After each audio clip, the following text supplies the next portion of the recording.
रामायण में एक घटना का वर्णन आता है कि श्री राम को न चाहते हुए भी जान से प्यारे अपने अनुज लक्ष्मण को मृत्युदंड देना पड़ता है। आइए जानते हैं।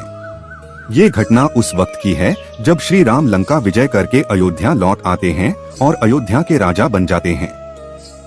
एक दिन यम देवता कोई महत्वपूर्ण चर्चा करने श्री राम के पास आते हैं।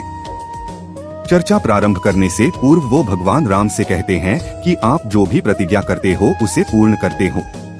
मैं भी आपसे एक वचन मांगता हूँ कि जब तक मेरे और आपके बीच वार्तालाप चले तो हमारे बीच कोई नहीं आएगा और जो आएगा उसको आपको मृत्युदंड देना पड़ेगा।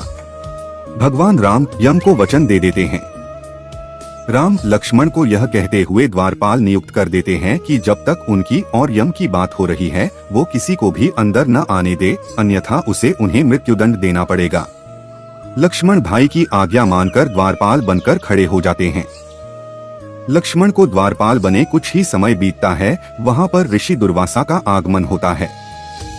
जब दुर्वासा ने लक्ष्मण से अपने आगमन के बारे में राम को जानकारी देने के लिए कहा तो लक्ष्मण ने विनम्रता के साथ मना कर दिया। इस पर दुर्वासा क्रोधित हो गए तथा उन्होंने संपूर्ण अयोध्या को श्राप देने की बात कही। लक्ष्मण समझ गए कि ये एक विकट स्थिति है जिसमें या तो उन्हें रामाज्ञा का उल्लंघन करना होगा या फिर संपूर्ण नगर को ऋषि के श्राप की अग्नि में झोंकना होगा। लक्ष्मण ने शीघ्र ही यह निश्चय कर लिया कि उनको स्वयं का बलिदान देना होगा ताकि वो नगर वासियों को ऋषि के श्राप से बचा सकें। उन्होंने भीतर जाकर ऋषि दुर्वासा के आगमन की सूचना दी।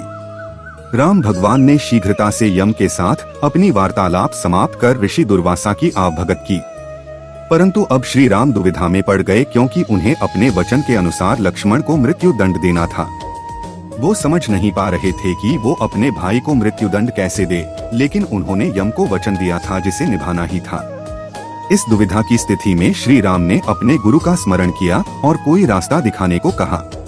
गुरुदेव ने कहा कि अपने किसी प्रिय का त्याग उसकी मृत्यु के समान ही है, अतः तुम अपने वचन का पालन करने के लिए लक्ष्मण का त्याग कर दो।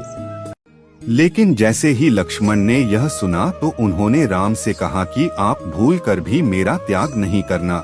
आपसे दूर रहने से तो यह अच्छा है कि मैं आपके वचन की पालना करते हुए मृत्यु को गले लगा लूं।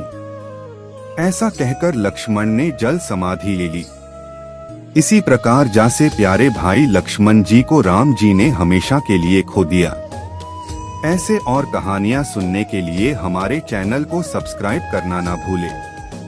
और आपको कौन सी कहानी सुननी है वो हमें कमेंट में जरूर बताएं। हम उस पर वीडियो जरूर बनाएंगे। राधे राधे।